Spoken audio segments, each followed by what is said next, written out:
Olá, alunos! Bem-vindos a mais uma aula de biologia. Aqui é a professora Terezinha Menezes e hoje vamos trabalhar a aula número 22 BNCC, uma revisão para a 4. Os objetos do conhecimento são interações gênicas, epistática e não epistática e herança quantitativa. Bom estudo! Vamos iniciar a nossa revisão, alunos, pela segunda lei de Mendel, também conhecida como lei da segregação independente. Então, recordando, ao cruzarmos duas linhagens puras, que são as plantas parentais, considerando duas características simultâneas, todos os descendentes na geração F1 apresentarão o fenótipo dominante para as duas características. Então, aqui temos dois pares de cromossomos e, no caso das ervilhas, o caráter cor e o caráter forma das sementes. Os alelos azão, azinho, e no outro par cromossômico, Bzão, Bzinho.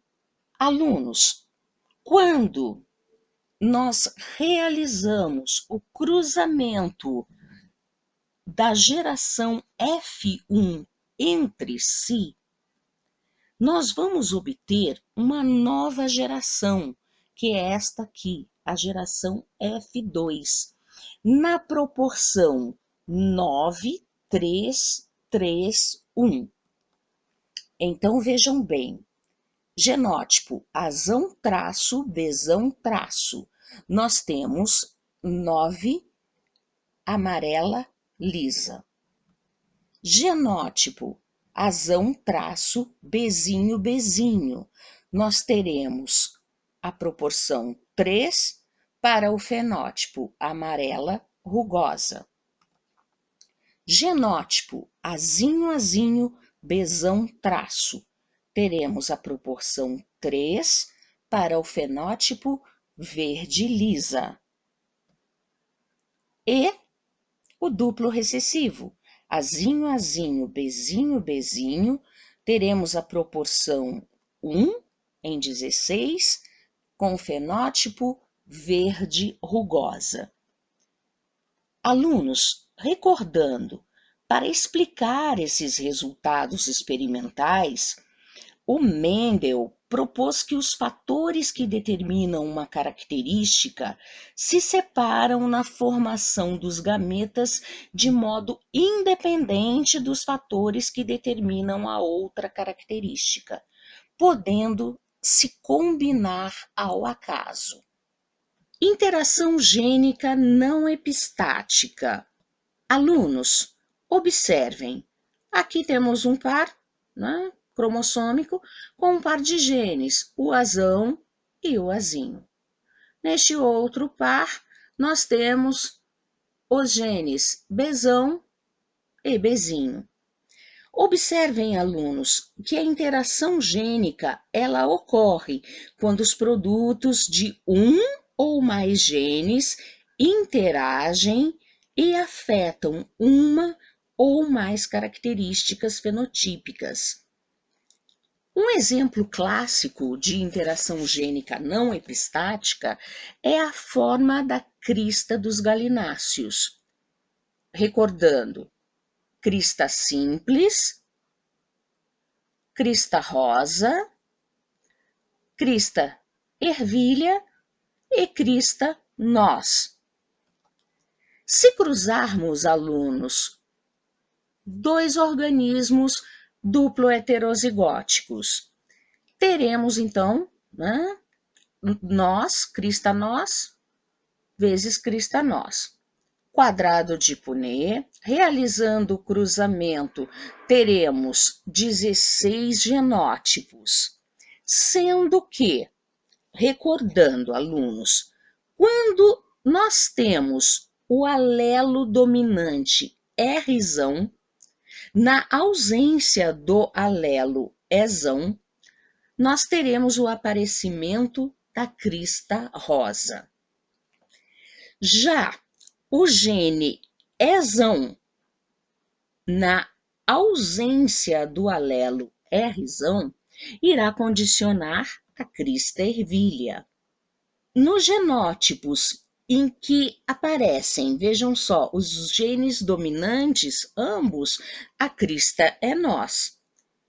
E os duplos homozigóticos possuem crista simples. Nós temos, então, a proporção genótipo Ezão-Rzão-, 9 nós, Ezão-Rzinho, 3 ervilha, Ezinho, Rzão-, 3 rosa, Ezinho, Rzinho, 1 simples.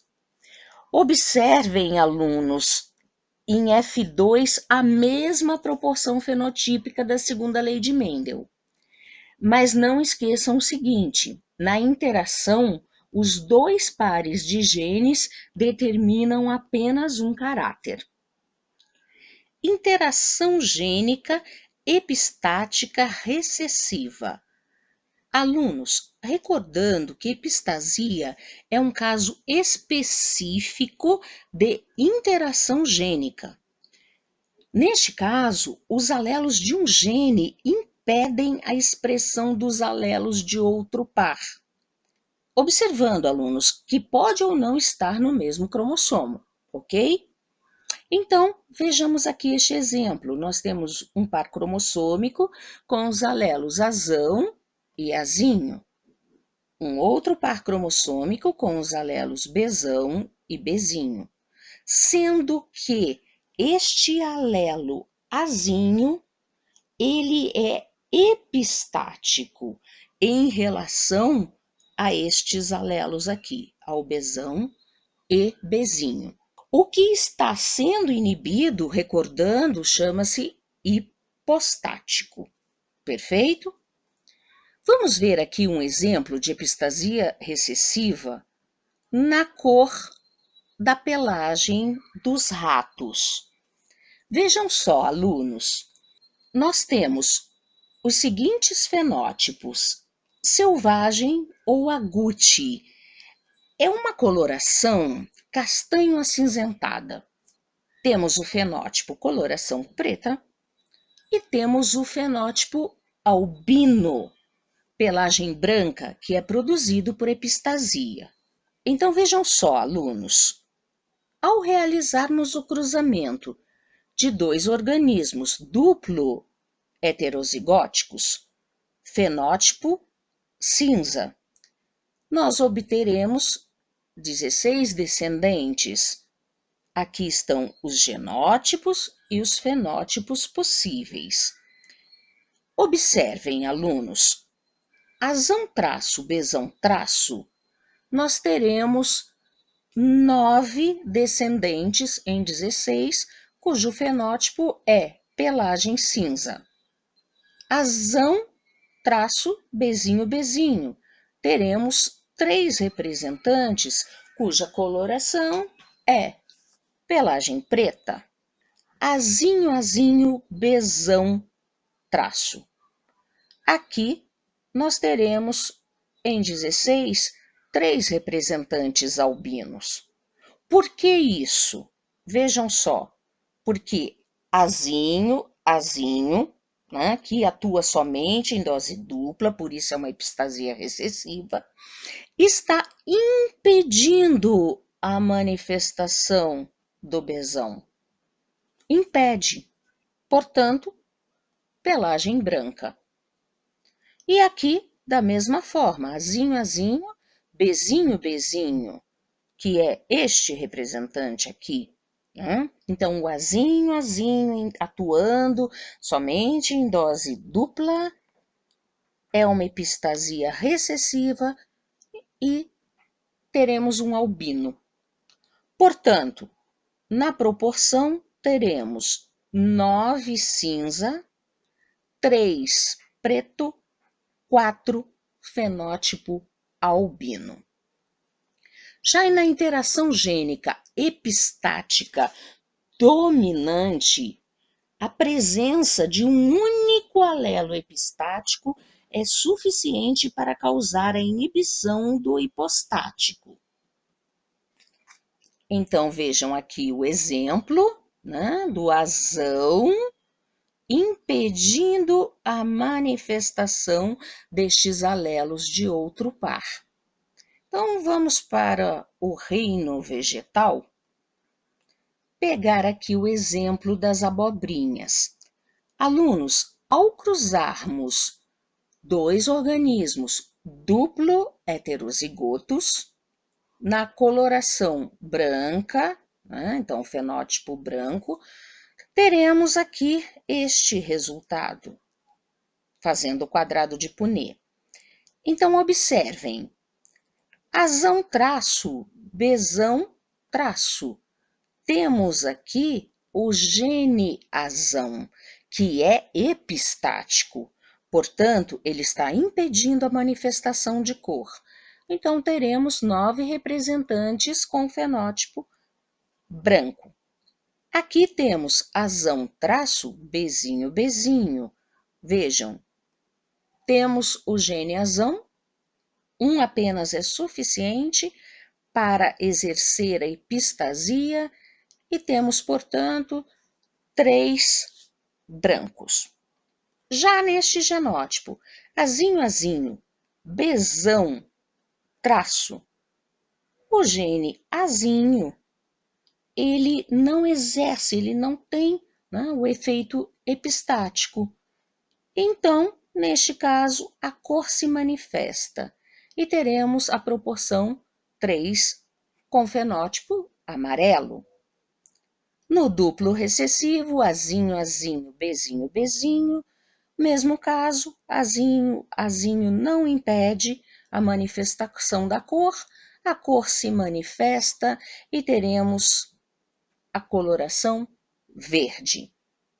Proporção obtida: 12 brancos, 3 amarelos e 1 verde. A herança quantitativa, alunos, também conhecida como herança poligênica, é aquela herança em que os alelos de diferentes genes irão contribuir quantitativamente na formação de uma única característica. Nesse caso, as características resultam do efeito cumulativo de muitos genes, cada um contribuindo com uma parcela no fenótipo. É o exemplo da altura em seres humanos. Quando você vai estudar a estatura, você observa que há pessoas mais baixas e que há pessoas bem mais altas. E um grande número, né, de pessoas com fenótipo intermediário. As pessoas que têm o maior número de alelos aditivos para a altura são as mais altas, e as que apresentam um menor número desses alelos são as mais baixas. Agora, alunos, é bom lembrar, né, porque isso até já foi cobrado em vestibular, que essa característica ela também sofre influência ambiental. Então, pessoas com o mesmo genótipo podem ter alturas diferentes. Vamos considerar aqui, vamos considerar gêmeos monozigóticos. Os gêmeos que apresentam o mesmo genótipo, né? Mono 1. É possível, ok? É possível que você encontre diferenças fenotípicas entre as estaturas deles. Isso devido a fatores ambientais a que foram expostos, como, por exemplo, prática de atividade física, alimentação. Tudo isso acaba, meninos, que contribui, sabe, para aumentar ainda mais a gama de variação fenotípica, ok? Então, alunos, vejam só, aqui, né, número de indivíduos em uma população e as classes fenotípicas. Observem que nós temos um gráfico, né, em forma de sino, que é conhecido também como curva de distribuição normal, uma curva de Gauss, certo?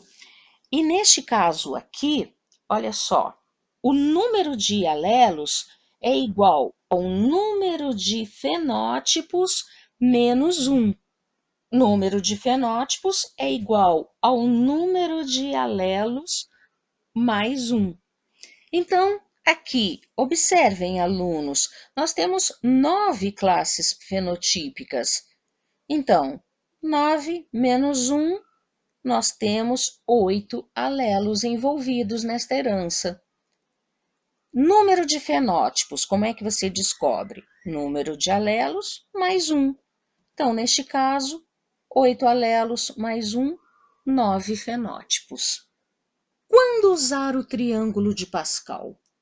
Alunos, nós usamos o triângulo de Pascal quando cruzamos heterozigotos, né? Então, no cruzamento entre híbridos. Ele pode nos oferecer muitas informações. Então, lembrando o exemplo, né, do cruzamento de monohíbridos, que nos fornece, né, o fenótipo das flores. Então, vamos lá, monohíbrido, azão, azinho, vezes azão, azinho. Observem, alunos, que essas linhas azuis, elas servem para a orientação quanto ao número de alelos envolvidos. Então, neste caso aqui, nós temos 2 alelos, correto? E que alelos seriam esses? O azão e o azinho. Nós também, né, nesta linha, nós poderemos ter o número de combinações possíveis. Então, recordando, 2 elevado a n nos fornece o número de combinações.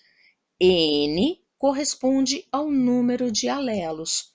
Então, neste caso, nós temos quantos alelos? 2. Então, 2 elevado a 2, teremos 4 combinações possíveis. Por que essas combinações, alunos? Sim, aí é a origem, né, lá nos gametas, que são diferentes, gameta masculino, gameta feminino. Então, nós poderíamos ter a combinação azão-azão, azão-azinho, azinho-azão e azinho-azinho. Correto? 4 combinações possíveis. E os fenótipos correspondentes. Aqui vocês poderão ver, em relação ao genótipo azão-azão, nós temos um fenótipo, né, coloração escura, 2 fenótipos em relação aos genótipos heterozigotos e um fenótipo na coloração branca, relacionado ao genótipo azinho-azinho.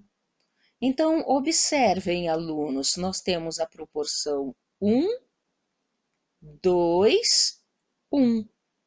Então, vamos lá. 1, 2, 1.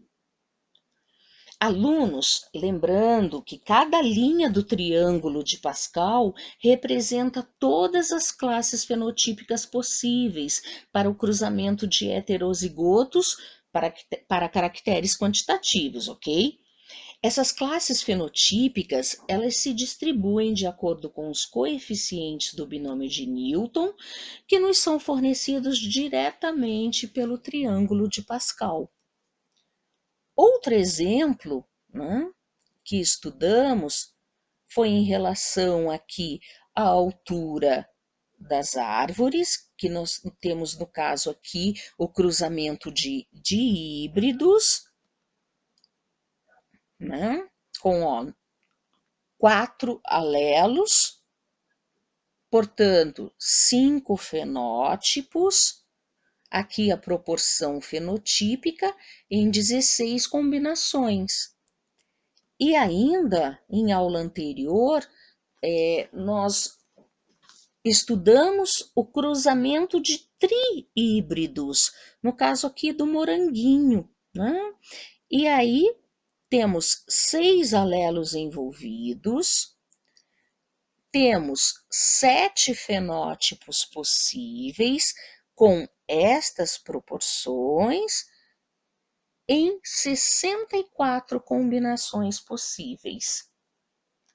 Vejam, alunos, que nós vamos utilizar as linhas pares, né? 2, olha aqui, linha 2, linha 4, linha 6. Isso porque os alelos, eles estão nos cromossomos homólogos, correto? Herança quantitativa relacionada à cor da pele. Então, alunos, vamos estudar novamente as proporções fenotípicas relacionadas ao cruzamento de 2 organismos duplo heterozigóticos. Alunos, lembrando a vocês que a tonalidade de cor da pele humana varia segundo a quantidade de alelos azão e bezão que os indivíduos apresentam em seus genótipos. Então vamos lá. Temos azão, bezão, azão, bezinho, azinho, bezão, azinho, bezinho. Estas são as possíveis combinações. Vamos colocá-las no quadrado de Punnett, idem para o outro indivíduo. Teremos, assim, 16 genótipos possíveis. Quando analisamos este gráfico, em que temos neste eixo o número de genes aditivos e neste outro eixo a frequência de indivíduos, nós observamos, alunos, que os fenótipos extremos têm uma menor frequência. Quais são os fenótipos extremos? O branco e o negro. O negro, vamos localizá-lo no quadrado. Ele apresenta o genótipo azão, azão, bezão, bezão. Ele possui 4 genes aditivos. Já o fenótipo branco não possui gene aditivo e o genótipo correspondente é azinho, azinho, bezinho, bezinho. Os fenótipos extremos, então, estão numa frequência menor. Já os fenótipos intermediários apresentam uma frequência maior. É o caso do indivíduo mulato escuro, né? Aqui temos um exemplo, né? O azão, azão, bezão, bezinho. Vejam que o mulato escuro, ele apresenta 3 genes aditivos. O mulato médio apresenta 2 genes aditivos e é o fenótipo de maior frequência. E o mulato claro apresenta 1 gene aditivo, estando aqui localizado. Temos, alunos, então, olha só, temos 5 fenótipos possíveis, correto? E na frequência de 1 negro, 4 mulato escuro, 6 mulato médio, 4 mulato claro e 1 branco. Lembrando que estas proporções te são dadas diretamente pelo triângulo de Pascal. Resolvendo agora, alunos, um exercício de herança quantitativa ou poligênica, vamos lá. Numa determinada espécie vegetal, a altura do pé varia 150 a 180 centímetros, de 5 em 5 centímetros. Sabendo que se trata de um caso de herança quantitativa, responda: quantos pares de genes estão envolvidos? Alunos, nós sabemos o número de fenótipos, né?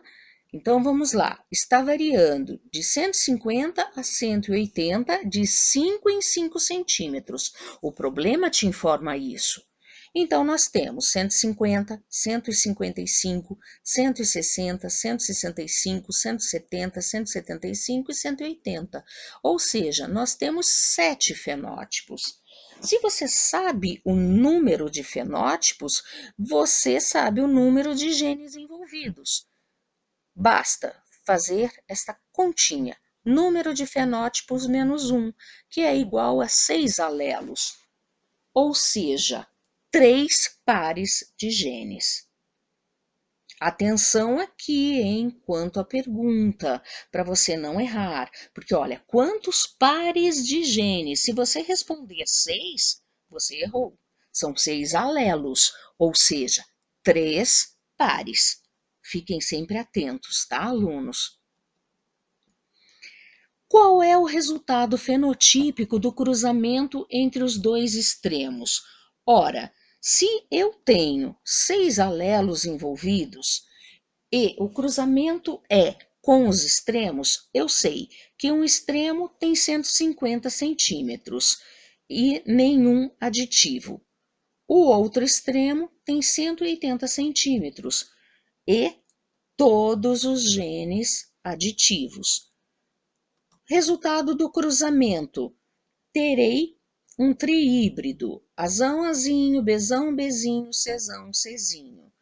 Vejam, alunos, eu tenho neste caso 3 genes aditivos, correto? Então, 3 genes aditivos. Nós sabemos que a espécie varia de 5 em 5 centímetros, portanto, 3 vezes 5 é igual a 15 centímetros. Mas não podemos esquecer que o extremo, Azinho, Azinho, Bzinho, Bzinho, Czinho, Czinho, ele inicia com 150 centímetros. Portanto, vamos somar 150 com 15 centímetros dos 3 genes aditivos e teremos o resultado fenotípico, 165 centímetros. Continuando, alunos, se 2 heterozigotos forem cruzados entre si, que proporções fenotípicas são esperadas? Então, vamos colocar os genótipos dos heterozigotos e vamos recorrer ao triângulo de Pascal, que irá nos dar todas as respostas. Por quê? Vejam só, nós sabemos o número de genes envolvidos. São 6, correto? Aqui temos as proporções fenotípicas. São 7 fenótipos, correto? Então, 150 centímetros, 1. 155 centímetros, 6. 160 centímetros, 15. 165, 20. 170 centímetros, 15. 175 centímetros, 6. 180 centímetros, 1. Em 64 combinações possíveis. Correto, alunos? Vejam como o triângulo facilita o teu estudo. Obrigada.